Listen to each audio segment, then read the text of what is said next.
Hello everyone, welcome back to our YouTube channel Anam Creation. যদি আপোনালোকে মোৰ video নতুনকৈ চাবলৈ আৰম্ভ কৰিছে তেনেহ'লে লাইক, কমেণ্ট, শ্বেয়াৰ কৰিব আৰু মোৰ চেনেলটো ছাবস্ক্ৰাইব কৰি দিব। পুনৰবাৰ আপোনালোকৰ মাজলৈ লৈ আহিছোঁ এযোৰ খুব ধুনীয়া পিয়'ৰ চেটিন কটনৰ মেখেলা চাদৰ।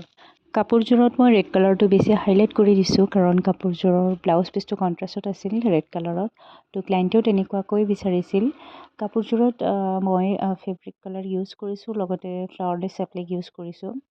যিটো ক্লাইণ্টে ৰঙা ৰংটো বেছিকৈ হাইলাইট কৰিব দিছিল, গতিকে ইয়াৰ মই ছাইড প্ৰতিটো ৰঙাই দিছোঁ। লগতে ইয়াত ৰঙা কালাৰৰ